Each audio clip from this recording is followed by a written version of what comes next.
Hare Nama Hare Nama eva kevalam Kalo nasteva nasteva nasteva gatiranyata.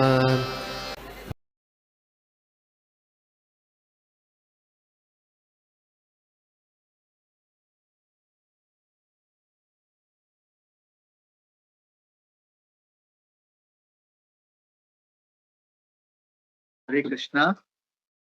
सभी के चरणों में दंडवत प्रणाम। आज हम देख रहे हैं श्रीमद् भागवतम तीसरा स्कंद अध्याय 25 और श्लोक क्रमांक 34। तो सभी वैष्णव के चरणों में दंडवत प्रणाम। ओम ज्ञानतिमिरान्धस्य ज्ञानाञ्जनशलाकया चक्षुरुन्मीलितं येन तस्मै श्री गुरुवे नमः। श्री चैतन्य मनोभीष्टं स्थापितं येन भूतले स्वयं रूप कदा मह्यं ददाति स्वपदान्तिकं तमां विष्णुपादाय कृष्णप्रेष्ठाय भूतले श्रीमते भक्ति वेदांत स्वामिनिति नाम्ने नमस्ते सारस्वती देवी गौरवाणी प्रचारिणे निर्विशेष शून्यवादी पाश्चात्य देशतारिणे। जय श्री कृष्ण चैतन्य प्रभु नित्यानंद श्री अद्वैत गदाधर श्रीवास आदि गौर भक्तवृंद। हरे कृष्णा कृष्णा कृष्णा हरे हरे, हरे राम राम राम हरे हरे। ओम नमो भगवते वासुदेवाय, ओम नमो भगवते वासुदेवाय, ओम नमो भगवते वासुदेवाय। नारायणं नमस्कृत्य नरं चैव नरोत्तमं देवीं सरस्वतीं व्यासं ततो जयमुदीरये नष्टप्रायेषु भद्रेषु नित्यं भागवत सेवया भगवती उत्तम श्लोके भक्तिर्भवति नैष्ठिकी। हरे कृष्णा। तो श्लोका पढ़ते हैं। नैकात्मतां मे बृहन्ति केचिन मत पाद सेवा भिरता मत इह ये अनन्योत भागवता प्रसज्य तब सभा जयन्ति मम पौरुषानि। Translation and purport by His Divine Grace A.C. Bhaktivedanta Swami Srila Prabhupada ki jai. A pure devotee who is attached to the activities of devotional service and who always engages in the service of my lotus feet never desires to become one with me. Such a devotee who is unflinching in engaged always glorifies my pastimes and activity. तो यहाँ पे कपिल मुनि कह रहे हैं माता देवहूति से कि एक शुद्ध भक्त जो मेरे लीला मेरे जो भक्ति में सेवा में जो संलग्न है और हमेशा मेरी सेवा करता है मेरे कमल चरण का, वो कभी भी उसकी कभी भी ऐसी इच्छा नहीं होती कि वो भगवान से भगवान में लीन हो जाए। ओके, ऐसे जो भक्त है वह हमेशा अनफ्लिंचिंग एकाग्रता से हमेशा मेरे लीलाओं का और मेरे जो दिव्य लीला है उसका स्मरण करते रहते हैं और उनका गुणगान करते रहते हैं। हम ये पर्पट बड़ा है तो मैं जो हूँ पहले 2 पैराग्राफ के ऊपर हम लोग थोड़ा चर्चा करेंगे, फिर अगला मतलब फिर और एक भक्त जो है बाकी 2 पैराग्राफ पे चर्चा करेंगे। तो पर्पट मैं जल्दी पढ़ लेता हूँ। ओके,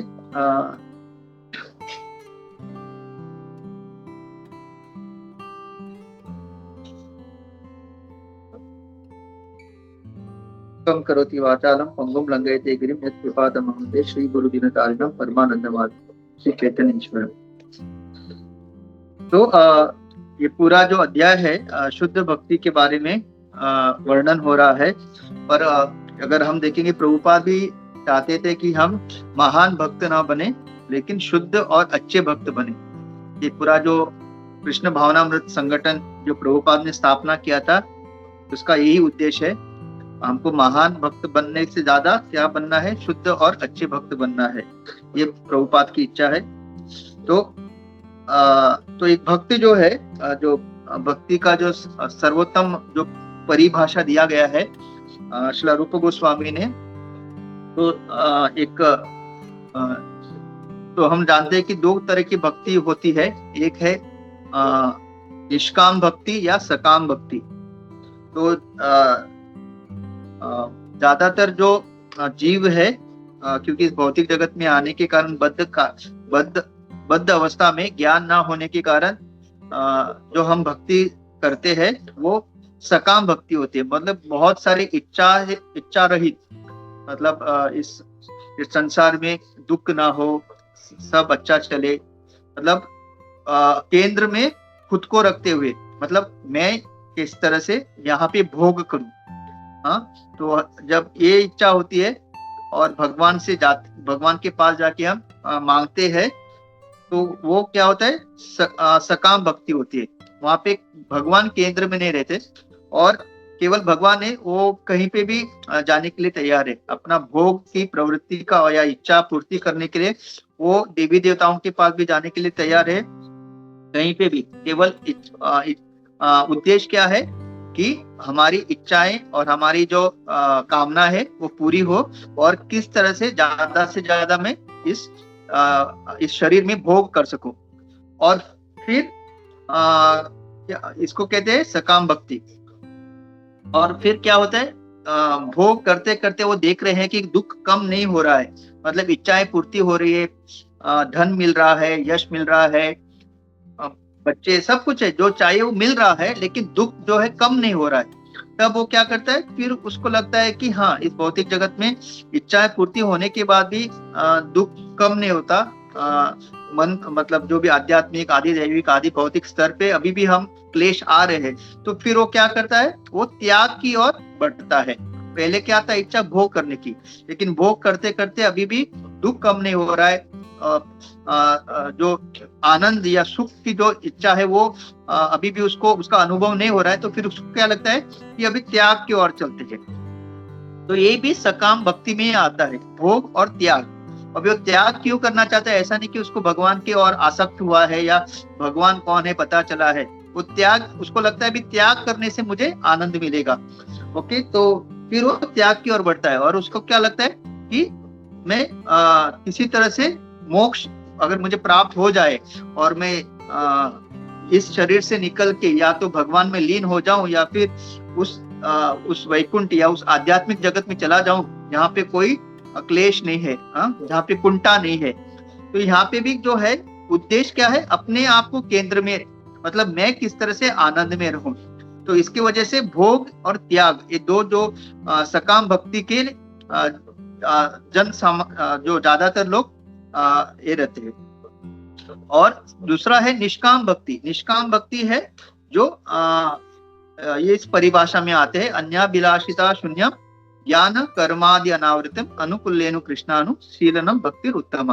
तो हम लोगों को जो हमारे आचार्य गण, वैष्णव जो हमारे आचार्य है, हमारे जो शिला प्रभुपाद और हमारे गुरुगण और सारे जितने भी हमारे आचार्य, वो हमको इस भक्ति में, इस भक्ति के मार्ग में चलने के लिए प्रोत्साहित करते हैं। मतलब कोई भी अन्य अभिलाषा न होते हुए, न ज्ञान कर्म, हम जो भी कर रहे हैं केवल और केवल अनुकूल, जो कृष्ण भक्ति के लिए अनुकूल है, उसको अपनाना। तो ये है सकाम भक्ति। तो ना भोग की हमको इच्छा है, ना हम ना कुछ भोगना चाहते हैं, ना हम त्यागना चाहते। हम केवल भगवान जो भी हमारे पास है, कृष्ण को केंद्र में रखते हुए, कृष्ण की सेवा में उसको अर्पण करते हुए, भगवान की प्रशंसा के लिए जो हम भक्ति करते हैं। तो यहाँ पे प्रभुपाद तात्पर्य में कहते हैं कि there are 5 kinds of liberation. तो अभी हम जानते हैं कि इस भौतिक जगत मतलब दुख का आलय है, तो यहाँ से निकलना है। तो निकलना मतलब मोक्ष को प्राप्त करना। तो हर कोई चाहता है, राइट, धर्म अर्थ काम मोक्ष, ये है जो 4 पुरुषार्थ हमको बताया गया है। और भागवतम कहाँ पे शुरू होता है, धर्म प्रोजितः कैतव, धर्म प्रोजितः कैतव। तो भक्ति विनोद ठाकुर सुंदर लिखते हैं, पृथ्वी च धर्म नाम किच आदि चले, भागवत कहे पूर्णपणे छले। तो इस भौतिक जगत में जो कुछ भी धर्म के नाम पे या भक्ति के नाम पे जो कुछ भी चल रहा है, उसको भागवत क्या करता है, it is a cheating religion. Bhagavat के पूर्णपणे छले, मतलब कि हमको जो प्रामाणिक गुरु नहीं है, जो हमको जिसका हम शरण अगर ले रहे हैं तो वो केवल हमको क्या करेंगे, धोखा देंगे, इट विल बी चीटिंग। इसलिए धर्म प्रोजिता कहते हो, तो ये चीटिंग रिलीजन से बचने के लिए भागवतम हमको पंचम मतलब जो फिफ्थ जो इम्पोर्टेंट पुरुषार्थ क्या है, भगवत प्रेम, कृष्ण प्रेम के बारे में हमको संदेश देता है। तो ये 5 तरह के कैसे मोक्ष है, तो एक है one is to become one with supreme personality of godhead. तो ये सबसे पहला है भगवान में लीन होना, जिसको हम कहते हैं सायुज्य मुक्ति। मतलब लोगों को लगता है कि मतलब जिनके अंदर भगवान के लिए प्रेम नहीं है, या भगवान एक क्या कहते हैं, भगवान का साकार रूप है, हाँ, और उनकी सेवा जिनको करने की कोई भी इच्छा नहीं है, तो उन लोग ज्यादातर जो है ऐसे मुक्ति की अभिलाषा रखते हैं। उनको लगता है भगवान में लीन हो जाना है। तो फिर क्या होगा, फिर हम एकदम ब्रह्मानंदी बन के उस भगवान का जो ब्रह्म ज्योति में तैरते रहेंगे। ना कोई सेवा है, ना कोई कुछ भी नहीं, केवल। लेकिन जैसे हम जानते हैं कि जीव जो है वो कार्यशील, हमेशा कार्यशील होता है। मान लो आप 7 दिन मतलब 6 दिन बहुत थक गए हो काम कर करके, फिर आप सोचते हो आज जो रविवार है ना, मैं पूरा दिन सोऊंगा, मैं इतना थक गया हूँ, मतलब 7 दिन काम कर करके आज मैं पूरा दिन सोऊंगा मैं। तो आप शनिवार के रात को सो जाते हैं, फिर अगले दिन रविवार का 10 बज गया, 12 बज गया, 1 बज गया, आप कितना सो सकते हो? भले ही आपको लग रहा है आराम करे, लेकिन क्योंकि जीव जो है वो कार्यबद्ध है, मतलब वो बिना कार्य करे नहीं रह सकता। क्या करेंगे आप, फिर भले ही लेट, लेकिन 1 बजे उठ जाओगे और फिर वापस आपको लगेगा तो अभी कहाँ घूमने जाऊं, कहाँ पे आज घर पे खाना नहीं पकाएंगे, चलो बाहर कहीं। तो आप ऐसे मतलब बिना कार्य किए, भले ही आपको आराम, मतलब आपने रात के 10 से अगले रविवार 1 बजे तक सो भी लिया, इतना आराम किया, लेकिन आपको उसमें आनंद नहीं आएगा। आनंद कब आएगा, जब आप कोई कार्य करेंगे। इसके लिए हमको समझाते हैं आचार्य कि ये जो भगवान में सायुज्य मुक्ति जो जिनकी अभिलाषा होती है और उनको जिनको मिलती भी है, वो ज्यादा देर उस ब्रह्म ज्योति में वो नहीं रह पाते। क्योंकि क्या होगा, जब वो कार्य करना, मतलब जब कार्यशील नहीं होंगे, फिर उनको वापस वो आनंद नहीं मिलेगा। और क्योंकि वो आनंद ना मिलने के कारण वापस वो क्या होते हैं, क्योंकि अभी भी उनकी जो भक्ति है पूरी तरह से विकसित नहीं है, परिपूर्ण नहीं है, परिपक्व नहीं है, उनको वापस वो आनंद ना मिलने के कारण वो वापस नीचे गिर जाते हैं और वापस इस पृथ्वी पे आ जाते हैं। और प्रभुपाद कहते हैं ऐसे लोग जो है फिर यहाँ पे आके मतलब बहुत बड़े दानी बनते हैं, क्योंकि उनके अंदर एक इच्छा है कार्य करने की। इसलिए वो फिर बड़े बड़े अस्पताल खोलेंगे, अनाथ आश्रम खोलेंगे, और फिर क्या कहते हैं, ऐसे सारे बड़े बड़े जो चैरिटेबल वर्क उसमें लग जाते हैं, क्योंकि उनको कार्य करने का वो जो इच्छा है वो वापस जागृत होती है। तो इसकी वजह से सायुज्य मुक्ति हमको कभी आनंद नहीं दे सकती। तो ये है becoming one with the supreme personality of godhead. ये जो मायावादी लोग हैं, ये लोग ज्यादातर इसके पीछे उनको इच्छा होती है। तो इसके ऊपर एक बार प्रभुपाद का एक सुंदर उदाहरण है। तो एक बार क्या हुआ, प्रभुपाद ऐसे चल रहे थे और फिर वो उनको एक बीच में एक छोटा सा पानी का एक झील बह रहा था, छोटा सा पानी का, तो क्रॉस करना था, मतलब चलते चलते। तो उनके एक शिष्य ने उनको हाथ दिया, क्योंकि प्रभुपाद वृद्ध थे ना, ऑलमोस्ट 70 क्रॉस थे, तो थोड़ा पानी का झील थोड़ा बड़ा, मतलब वो विड्थ बड़ा था। तो एक प्रभुपाद के शिष्य ने उनको हाथ दिया वो क्रॉस करने के लिए। तो जैसे ही प्रभुपाद ने क्रॉस किया, वो शिष्य को जोर से ढकल दिया, मतलब उसको उसके हाथ को ऐसा जोर से ढकल दिया और वो नीचे गिर गया वो शिष्य।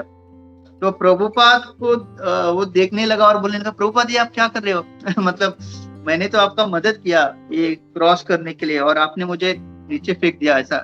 तो फिर प्रभुपाद ने, उन्होंने व्हाट इज दिस प्रभुपाद? तो प्रभुपाद ने बोला दिस इज मायावाद। तो कभी कभी प्रभुपाद इस तरह से समझाते अपने शिष्यों को। So what is मायावाद? तो आपको पार करने के लिए आपको भगवान की आप सहायता लेते हो या गुरु की सहायता लेते हो, लेकिन एक बार जब पार कर लिया आपने, जो आपका उद्देश्य है उसको सिद्ध कर लिया, फिर आप क्या करते हो? आप बोलते मुझे अभी गुरु नहीं चाहिए, मुझे भगवान नहीं चाहिए। तो दिस इज मायावाद। तो मायावादी को भगवान में कोई रुचि नहीं है, वो केवल और केवल ये जो सारा ज्ञान या फिर भक्ति जो दिखाते हैं, वो केवल किस तरह से इस भौतिक शरीर से या भौतिक जगत से निकलने के लिए, और एक बार उनका वो सिद्ध हो गया, फिर वो गुरु को भी नकार देते हैं, भगवान को भी नकार देते हैं। तो ये सबसे डेंजरस है जब हम मायावाद लोगों को फॉलो करते हैं। तो प्रभुपाद ने दिखा दिया है इस तरह से। तो I want guru, I want Lord to achieve something, और एक बार मेरा वो मिल गया, फिर मुझे आप लोग नहीं चाहिए। तो इसलिए एक भक्त कभी भी। तो फिर दूसरी तरह का है एक हमने देखा भी सायुज्य, फिर दूसरा है सारूप्य। तो सारूप्य मुक्ति मतलब आपको वैकुंठ में भगवान की तरह ही आपको चतुर्भुज रूप मिलेगा, मतलब आप दिखने में भगवान की तरह ही।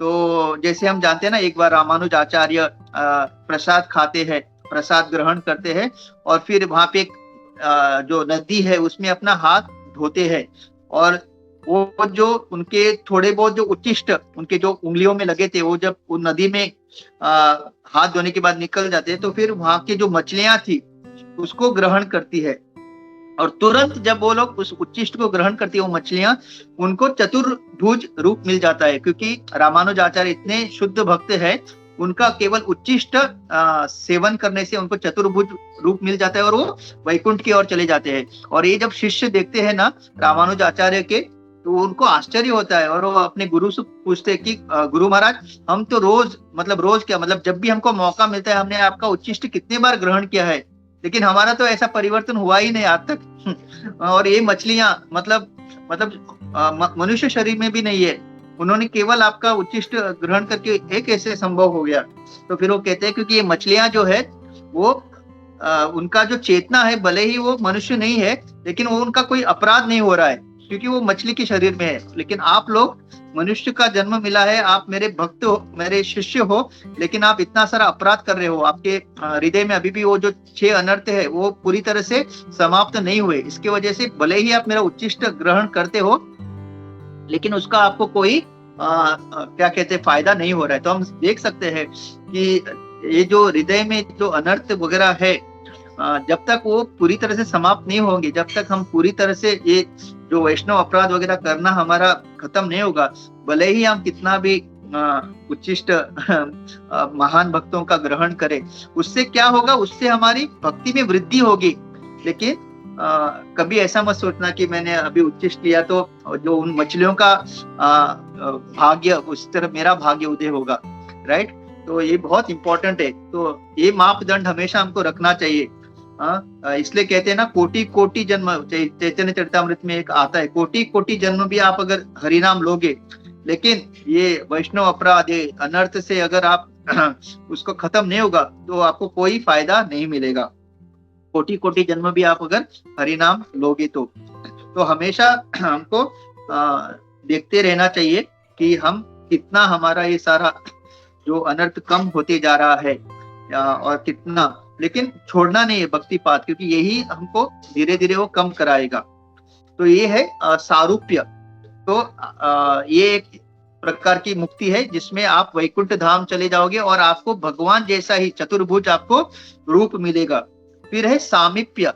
ओके, हमने साहुज्य देखा, भगवान में लीन होना, उसको कहते एकात्मता, मतलब एकदम आप एक अकेले उस भगवान की ब्रह्म ज्योति में तैरते रहोगे, कोई आपको डिस्टर्ब नहीं करेगा, कोई आपको सेवा के लिए नहीं बुलाएगा, कोई आपको नहीं पूछेगा कि आपने 16 माला किया क्या, आपने भागवतम पढ़ा क्या, कोई आपको डिस्टर्ब नहीं करेगा, अकेले एकदम एकांत में। फिर है हमने देखा सारूप्य, जहाँ पे आपको भगवान जैसा ही रूप मिलेगा। फिर है सालोक्य। सालोक्य यानी आपको भगवान जो है वैकुंठ में आपका एक सेपरेट अपने जैसा एक धाम देंगे वैकुंठ में, सालोक्य। तो क्या होगा? तो आप भगवान की देखिए कितना कृपा है, मतलब ऐसी भी मुक्ति भगवान देते हैं जहाँ पे आपको मुक्ति मिलेगी, और भगवान जैसा वैकुंठ इतना बड़ा है कि भगवान आपको वहां पे उनका जैसा धाम आपको प्रदान करेंगे।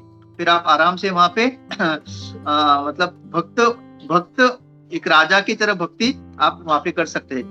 भगवान जैसा धाम, मतलब सोचिए भगवान का धाम कितना ऐश्वर्य से भरा हुआ है। चिंतामणि प्रकर सदमसु कल्प वृक्ष लक्षावृतेषु, वहां पे लेकिन लक्ष्मी नहीं रहेंगे आपकी सेवा करने के लिए लक्ष्मी केवल और केवल भगवान के चरणों की सेवा करेंगे।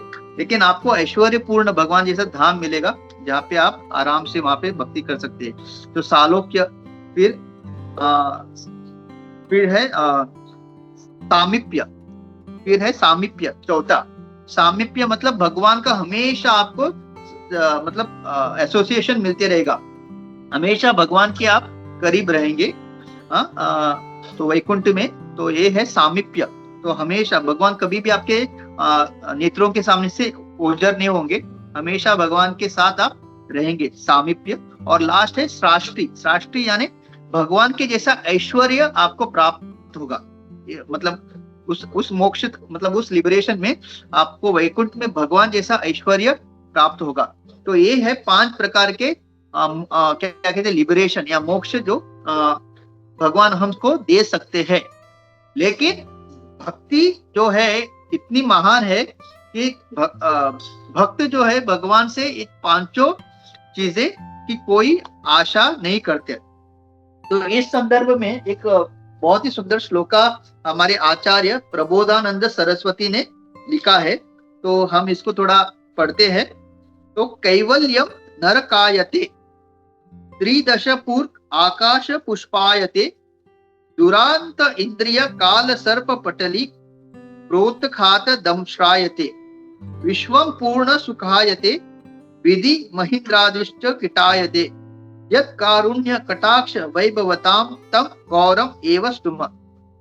तो मतलब अभी हमने 5 तरह के जो मुक्ति हमको मिल सकती है वो हमने देखा, सुनने में बहुत अच्छा लगा। मतलब सालोक्य, सायुज्य, सामीप्य, मतलब भगवान जैसा हमको ऐश्वर्य, भगवान जैसा लोक, या भगवान का नित्य सामीप्य मतलब भगवान का नित्य उनका एसोसिएशन, और सारूप्य भगवान जैसा चतुर्भुज का, या फिर भगवान में लीन होना। सुनने में बहुत अच्छा लगता है, राइट। लेकिन भक्त जब शुद्ध भक्ति करते हैं तो उनको ये सारा जो लिबरेशन है, ऐसे सारे मुक्ति ना एकदम तुच्छ लगने लगते हैं, एकदम तुच्छ। तो मैं पढ़ता हूँ इंग्लिश में कि for a devotee the pleasure of merging into the existence of Brahman is considered hellish. तो ये मतलब उनको नरक से भी ज्यादा बदतर लगता है भगवान के अंदर लीन होना। कैवल्य नरकायते। Similarly, he considers promotion to the heavenly planets just for another kind of, मतलब ये एकदम उनको स्वर्ग लोक या ब्रह्म लोक जहाँ पे बहुत सारा एंजॉयमेंट है, या फिर वैकुंठ में जाके भगवान जैसा लोक मिलना, उनको एक तरह का मतलब एक मानसिक एक पागलपन जैसा लगता है। मतलब क्या करूं इस तरह का मोक्ष लेके। The yogis meditate for sense control, but for the devotees the senses appear like serpents with broken teeth. जैसे हम जानते हैं ना, एक जितेंद्रिय, जितेंद्रिय मतलब हर कोई अपने इंद्रियों के ऊपर कंट्रोल करना चाहता है, क्योंकि हम जानते हैं कि ये इंद्रिय इतना मतलब इतना इनमें पावर है। जैसे भगवान कहते हैं ना इसमें भगवत गीता में, इंद्रिया नाम ही चरताम यन मनो अनुविधीयते तदस्य हरति प्रज्ञाम वायुर्नावम इवाम बसी। मतलब हमारी इंद्रियों को अगर हमने 1 सेकंड के लिए भी खुला छोड़ दिया, इवन 1 सेकंड, तो क्या होता है उसका उन्होंने वर्णन कैसे किया है। अगर एक नाव है जो किनारे रखा हुआ है और आपने उनको बांधा नहीं है, अगर नाव को किनारे पे रखा है लेकिन उस नाव को आपने एक रस्सी से, एक किसी पोल से अगर उसको बांधा नहीं है, तो क्या होगा, जैसे ही हवा आ जाती है वो नाव क्या होती है एकदम चला जाती है वापस उस नदी में बहने शुरू करती है। तो उसी तरह से हमारी जो इंद्रियां है, जो योगी मतलब योगी पूरा उनका केवल और केवल केंद्र इतना ही रहता है, वो इतना जो ध्यान लगाते हैं इंद्रियों को अपने वश करने में। लेकिन जो भक्त है वो भगवान के सेवा या भगवान के ध्यान में अपनी इंद्रियों को क्योंकि उसको यूज करते हैं, लगाते हैं, तो क्या होता है वो इंद्रिया जो एकदम सर्प के जैसे, सर्प के जैसे जो शक्तिशाली जो प्रबल है वो यहाँ पे वर्णन किया है। जैसे अगर एक सांप है, जहरीला सांप, और उसका जहरीले सांप के दांतों में जो विष है, अगर उस दांत को ही निकाल दे तो फिर उस सांप को क्या होगा? उस सांप से कोई डरेगा नहीं, क्योंकि जो मेन चीज था उसका जो जहरीला जो दांत है उसी को निकाल दिया है। तो उस तरह से हम भक्तों का होता है, क्योंकि हम अपने इंद्रियों को भगवान की सेवा में हमेशा लगाते हैं। तो ये जो इंद्रियां है जिसके कारण पतन हो सकता है, अब उस इंद्रियों से केवल हम भक्ति कर रहे हैं तो कभी भी हमको भक्ति पथ से च्युत नहीं करेंगे। तो ये होता है भक्त का क्या कहते हैं सिचुएशन, परिस्थिति। तो उसको डर नहीं लगता अपने इंद्रियों से, क्योंकि क्या किया उसने? ऋषिकेश सेवनम भक्तिरुत्तमा। अपने जो इंद्रियों को, जो इंद्रियों के स्वामी है उनकी सेवा में लगाया है। भगवान जो है हमारे इंद्रियों के स्वामी है। तो हमने क्या किया? इन इंद्रियों को कंट्रोल नहीं कर रहे हम लोग, उसको दबा नहीं रहे। क्योंकि जितना आप अपने इंद्रियों को दमन करेंगे, मतलब जितने आप अपने इंद्रियों को दमन करेंगे, वो क्या होगा?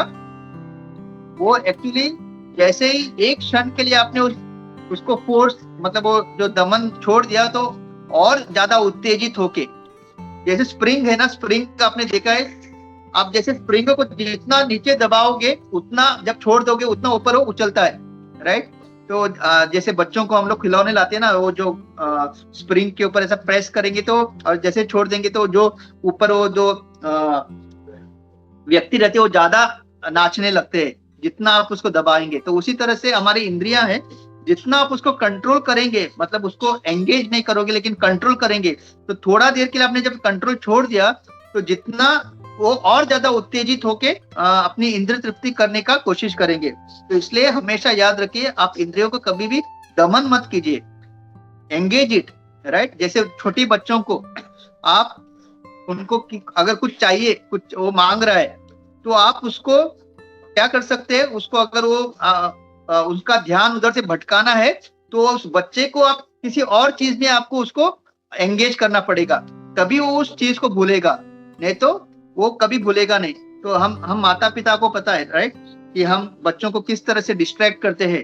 अगर कुछ चीज मांग रहा है जो उसके लिए अच्छा नहीं है, तो हम उसको क्या करते हैं? कुछ और ऐसी चीज देते हैं जिसमें वो एक बार उसमें लग गया तो पहले वाली चीज भूल जाता है। तो उसी तरह से अगर हमको इस भौतिक संसार के विषय को भूलना है तो हमारे इंद्रियों को हमको भगवान के जो अमृत जैसे लीलाएं, उनके गुणगान, उनका जो पूरा दिव्य जो सेवा है उसमें लगाना पड़ेगा।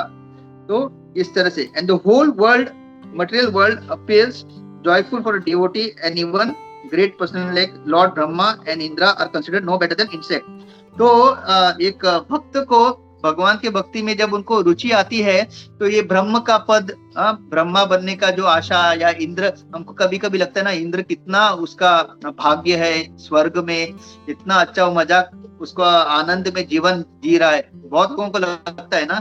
तो बहुत लोगों का, बहुत सारे लोग ये इच्छा रखते हैं कि हमको जो है अगले जीवन में स्वर्गवास, लिखते हैं ना स्वर्गवास, क्योंकि स्वर्ग में इंद्र तृप्ति का बहुत हाई लेवल का इंद्र तृप्ति। लेकिन एक भक्त को ना ये इंद्र, चंद्र, ये सारे वरुण, मतलब उनका वो ये नहीं कर रहे,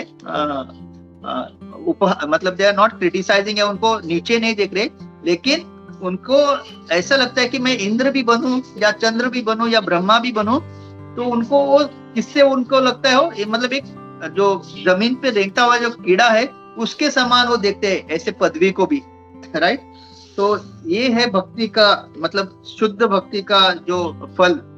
तो उनको बिल्कुल ऐसा नहीं लगता कि मुझे इंद्र बनना है या ब्रह्मा बनना है, मतलब वो कभी भी आशा नहीं रखते, या उनको देख के उनको ईर्ष्या होती है, ये इंद्र कितना भाग्यशाली है, कितना इंद्र तृप्ति कर रहा है, कितने आराम से इंद्र लोक में रह रहा है। क्योंकि उनको पता है कि इंद्र पे भी कितने संकट आते हैं, ये बड़े बड़े जो राक्षस है सबसे पहले उन्हीं को हमला करते हैं, जैसे हिरण्यकशिपु, रावण।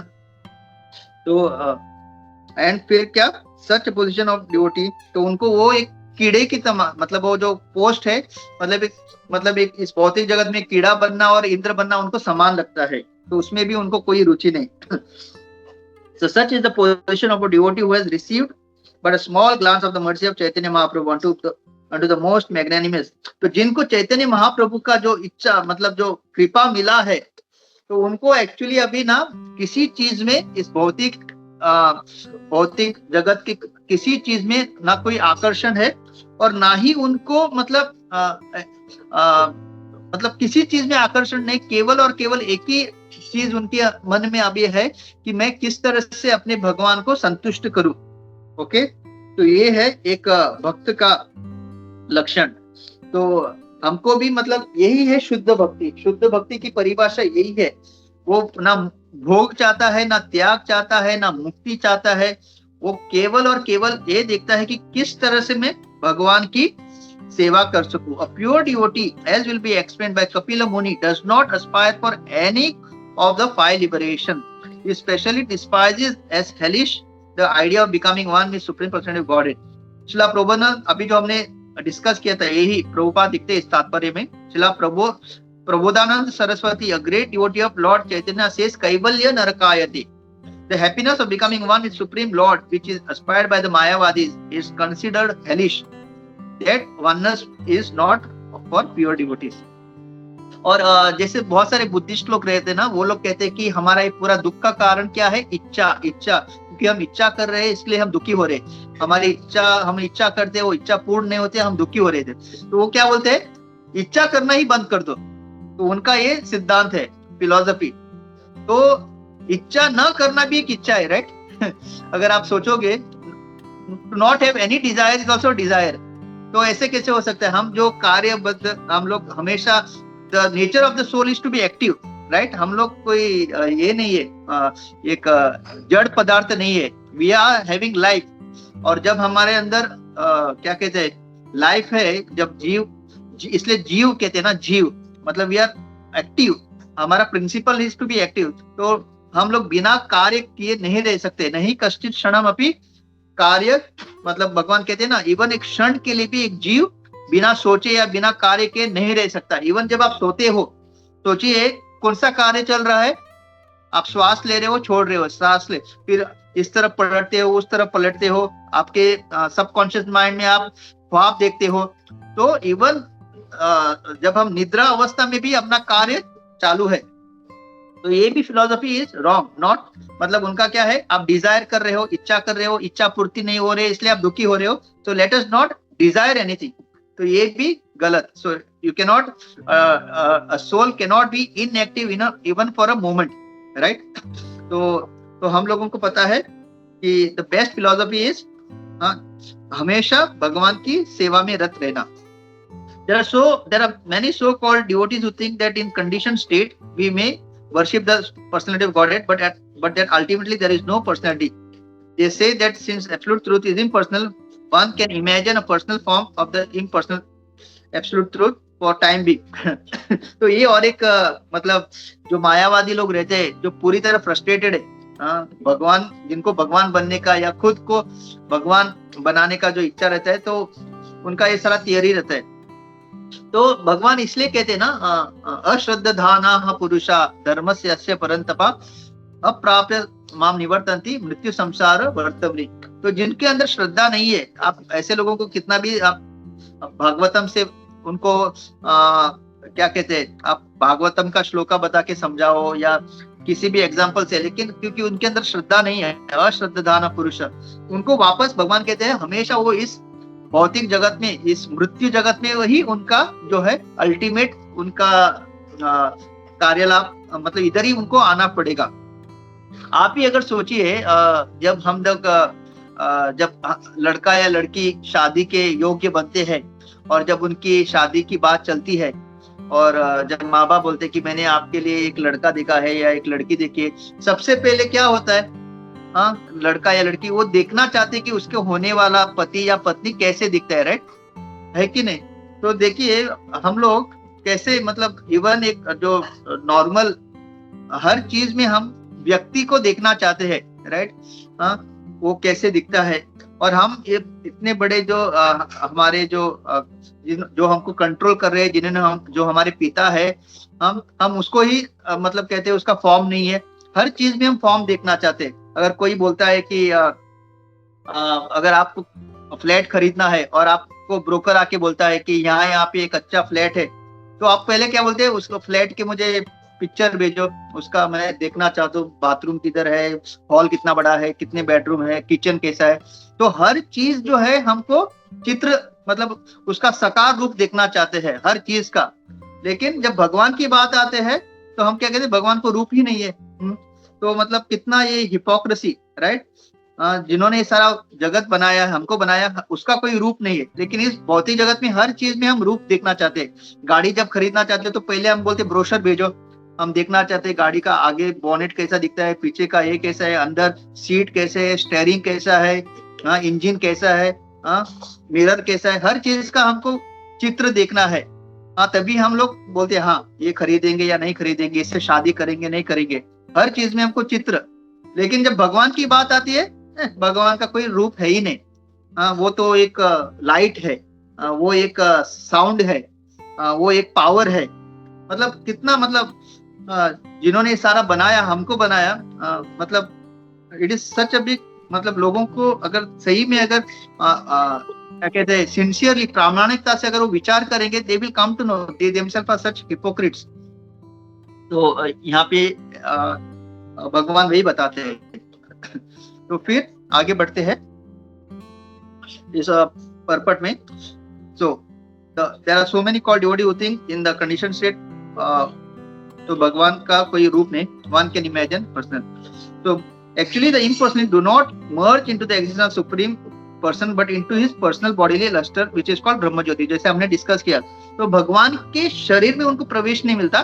भगवान के दिव्य शरीर से जो ब्रह्म ज्योति, जो कांति निकल रही, जैसे हम देखते हैं ना सूर्य से हम हमेशा, अगर आप अपने गैलरी में रहेंगे तो बहुत सारे रेज दिखेंगे आपको, रेज, और उस रेज में आपको कर्ण दिखेंगे, राइट। इन दोज रेज जैसे पूरे बड़े बड़े लाइन जैसे, और उसके अंदर आप क्या देखते हो, बहुत सारे एटम्स, पार्टिकल्स देखते हैं। तो उसी तरह से एक सायुज्य मुक्ति, जो भगवान में लीन होने का जो, तो वो लोग भगवान की कांति जो निकल रही है, रेज जो निकल रहे, उस रेज में मर्ज हो जाते हैं। और क्योंकि कोई फिर वहां पे एक्टिविटी नहीं रहते, आप इनएक्टिव हो जाते हो, आपको कोई कार्य नहीं मिलता, आप फिर वापस फ्रस्ट्रेट हो जाते हो। And when you be frustrated पतंती अदर, तो वो भी एक श्लोका है, हम लोग उसको थोड़ा रीड करते हैं। वेरी नाइस श्लोका, ये भागवतम में आता है। ये अन्य अरविंदाक्ष विमुक्त मानिनस त्वया अस्त भावात अविशुद्ध बुद्धय, अविशुद्ध। तो हम सब लोग जो भगवान की शुद्ध भक्ति नहीं कर रहे हैं, क्यों? क्योंकि अविशुद्ध बुद्धि है, अपना जो बुद्धि है अभी भी कंटेमिनेटेड, अविशुद्ध। आरुह्य कृच्चे न परम पदम तथा पतंती अद अनादृत युष्मद अंग्रया, right? So someone may say that aside from devotees who always seek shelter at the lotus feet of the Lord, there are those who are not devotees but who have accepted different processes for attaining salvation. What happens to them? तो यहाँ पे ब्रह्मा जी बता रहे हैं उनका क्या होता है। O lotus-eyed Lord, although non-devotees accept severe austerities, तो जो अभक्त होते हैं वो बहुत तपस्या करते हैं, जैसे हिरण्यकशिपु, रावण बहुत तपस्या करते हो to achieve the highest position, may think themselves liberated, और उनको लगता है कि मैं मुक्त हूं, लेकिन उनकी बुद्धि क्या है? अशुद्ध। And what happens? They fall down from the position of imagined superiority because they have not regarded for your lotus feet. तो जब तक हम भगवान के चरण कमल का आश्रय नहीं लेते, भगवान के भक्तों का आश्रय नहीं लेते, भले ही आपको लगे, मतलब आपका जो मन है आपको भले बताए कि नहीं मैं मुक्त हो चुका हूं, मैंने इतना तपस्या किया है, मैं इतना कंट्रोल कर सकता हूँ। हिरण्यकशिपु, पता है हम लोग शनि भगवान से डरते हैं, लेकिन शनि भगवान हिरण्यकशिपु के महल में झाड़ू लगाता था, पोछा लगाता था, और केवल हिरण्यकशिपु के जब वो भ्रुकुटी हिलाता था, सारे जो देवी देवता डर जाते थे कि अभी ये पता नहीं क्या करेगा, इतना प्रकोप था उसका। लेकिन हमको अंत में पता है क्या हुआ। तो ऐसे अविशुद्ध बुद्ध जो जीव है, जब तक वो भगवान के चरण कमल का आश्रय नहीं लेंगे, पतंती अदा, उनका पतन होते रहेगा। तो इसकी वजह से यहाँ पे प्रभुपाद लिखते हैं कि बहुत लोगों को लगता है हम कोई भी मार्ग ले, हम लोग क्या कहते हैं, मतलब एक्चुअल गोल में पहुंचेंगे, right, which is very very misleading. हाँ, अगर आपको कहीं जाना है, अगर मैं गोवा में रहता हूँ और अगर मुझे मुंबई जाना है, तो मुझे जीपीआरएस लगा के, या फिर वो जो मार्ग है मुंबई जाने वाला या फिर वृंदावन जाने वाला, वही मार्ग में मैं चलूंगा। तो मैं उल्टा दिशा में चल के नहीं बोल सकता कि वो कहते ना इधर से जाओ उधर से जाओ, सारे रास्ते गॉड के पास जाते हैं। ये सारे जो है it is all misleading theory. तो जब तक हम सही मार्ग पे नहीं रहेंगे, हमको भगवत प्राप्ति नहीं होगी। ओके, तो ये हमको बहुत इंपॉर्टेंट है जानना। The greatest pleasure is to serve the Lord serve Lord's devotees. The greatest pleasure is to serve the Lord. Devotees are always thinking about how to serve Him. They are always designing ways and means to serve the Supreme Lord, even the midst of the greatest obstacle of material existence. So यहाँ पे बहुत सुंदर ये हमारे लिए है कि सबसे ज्यादा जो आनंदमय इस हमारे मनुष्य जीवन में, इस भौतिक जगत में जो हमको मनुष्य जीवन मिला है, जो हर कोई आनंद की खोज में है, तो सबसे बड़ा आनंद कब है? To serve the Lord. जब हम भगवान की सेवा करेंगे तभी हमको आनंद मिलेगा। और हर एक भक्त यही जो है उनका चिंतन होता है कि किस तरह से मैं भगवान की सेवा करूं। भले ही उनके जीवन में बहुत सारे कठिनाई है, बहुत सारा मतलब अपने पूर्व कर्म के कारण बहुत सारे हमारे जीवन में कठिनाई आते रहते, आएगी जाएगी, तो हम उसको कुछ नहीं कर सकते। लेकिन चिंतन हमेशा भगवान के भक्ति क्या करते कि किस तरह से भगवान की भक्ति करे, भगवान की सेवा करे और भगवान को प्रसन्न करे। तो ये भी चिंता हमको हमेशा, चिंतन हमेशा हमको भी यही करती रहनी चाहिए।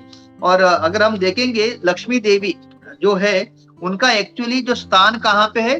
भगवान के वक्षस्थल पे, श्रीवास। लेकिन वो वहां से उठ के, मतलब इतना अच्छा उनका जो स्थान है उसको छोड़ के वो कहाँ पे आके रुकती है? भगवान के चरण कमलों में। तो सोचिए, मतलब लक्ष्मी देवी भी जो भगवान की अर्धांगिनी, भगवान नारायण की, तो वो भी, उनको कहाँ पे आनंद आता है? भगवान के चरण कमलों में उनका जो वो सेवा करती है। तो हमारे कितने सारे आचार्य है, शिला रूप गोस्वामी, शिला सनातन गोस्वामी, वो मतलब इतने धनी व्यक्ति थे, मतलब उनको इतना बड़ा पद मिला था, फाइनेंस मिनिस्टर, होम मिनिस्टर, मतलब, लेकिन उनका हमेशा यही चिंतन होता था कि कब मैं ये सारा छोड़ के भगवान चैतन्य महाप्रभु की सेवा में लग जाऊं। राइट, हमारे अभी अगर आप देखेंगे Giriraj Swami Maharaj, he was one of the most, मतलब उनके पिताजी इतने धनी व्यक्ति थे, उन्होंने तो प्रभुपाद को ब्लैंक चेक दे दिया था, मतलब मेरे बेटे को आप छोड़ दो, आपको जितना चाहे इसमें धन की राशि आप लिख लो। मतलब उनके पिता को लगा कि हो सकता है प्रभुपाद को धन दूंगा तो मेरे बेटे को छोड़ देंगे, और प्रभुपाद ने बोला आप अपने बेटे को ले जाइए, मैंने उसको यहाँ पे नहीं रखा है, मैंने बांध के नहीं रखा आपके बेटे को, वो अपने स्व इच्छा से इस आंदोलन में जुड़ा है, क्योंकि उसको भगवान भक्ति में रुचि है। तो फिर गिरिराज स्वामी महाराज ने प्रभुपाद को बोला, प्रभुपाद आप मुझे भी रख लो और एक चेक को भी रख लो। तो इस तरह से, मतलब भगवान की भक्ति में इतना आनंद है कि ये सारा संसार, ये सारा धन, ये पोजीशन सब तुच्छ लगने लगता है। और केवल एक कहने की बात नहीं, हम उसको अनुभव नहीं कर पा रहे क्योंकि हमारे अनर्थ के कारण। लेकिन हमारे जो मैंने नाम लिया था, हमारे जो सनातन गोस्वामी, शिला रूप गोस्वामी, उनके पास इतना धन था, जब वो भागे थे रूप गोस्वामी नवाभूषण शाह के वहां से, तो एक पूरे नाव थी जो पूरे सोने के कॉइन से भरी हुई थी। आप सोचिए, पूरा नाव जो है सोने की कॉइन से भरा हुआ, इतना धन था उनके पास। तो उन्होंने उसको जस्ट छोड़ दिया, त्यक्त्वा तूर्णम अशेष मंडलपति श्रेणीम सदा तुच्छवत। मतलब ये है भक्ति, मतलब शुद्ध भक्ति में जब आपको रुचि आएगी तो इस पूरे सांसारिक जो पूजा, लाभ, प्रतिष्ठा, ये सारा हमको तुच्छ लगने लगेगा। तो हमको कभी भी, मतलब किसी भक्त से कोई अभिलाषा नहीं होगी कि मेरी प्रशंसा हो, मेरी गुणगान हो। केवल और केवल भगवान की प्रशंसा, भगवान का भक्ति करना, हमको उसमें रुचि आएगा। तो ये होता है जब हम शुद्ध भक्ति के स्तर पे आते हैं, जो हम अभी, मतलब मैं अपनी बात करूं तो कोसों मतलब कोटि दूर है। लेकिन इसको हमको हमेशा ये सारा शास्त्र पढ़ के हमको हमारी इच्छा और तीव्र करनी है भगवान की शुद्ध भक्ति करने के लिए। जब हम सही में भगवान की जब शुद्ध भक्ति करेंगे, तब हम भले ही भौतिक जगत में हो या कोई भी जगत में हो, हमको इस जगत के कोई भी जो 3 ताप हमको विचलित नहीं करेंगे। कोई भी पूजा, लाभ, प्रतिष्ठा, कोई भी भक्त हमको विचलित नहीं करेगा। हर भक्त हमको अच्छा लगने लगेगा। और हम तब जो है शुद्ध भक्ति करने की जो अनुभव है उसको उस अनुभव को कर पाएंगे। तो मैं एक एक के रुकता हूँ। बहुत हमारा क्या कहते हैं, आभार व्यक्त करना है प्रभुपाद को और हमारे इन आचार्यों को, जो उन्होंने हमको इतना सुंदर इस जीवन में क्या प्राप्त करना है उसका इतना सुंदर उन्होंने हमको एक रेडी मैनुअल बना के दिया है। तो हमको चेष्टा करनी है उस पे चलने की। तो शिला प्रभुपाद की जय, ग्रंथराज श्रीमद् भागवतम की जय। मैं यहाँ पे रुकता हूँ। तो अगले 2 पैराग्राफ जो है वो कल नहीं परसों, कल हमारे गोवा से अर्जुन प्रिय प्रभु जो वो उनका लेक्चर होगा, लेकिन उसके बाद में जो अगले डिवोटी है नेक्स्ट 2 पैराग्राफ कवर करेंगे इस सुंदर श्लोका का। हरे कृष्ण, धन्यवाद, प्रणाम सभी को। हरे कृष्ण।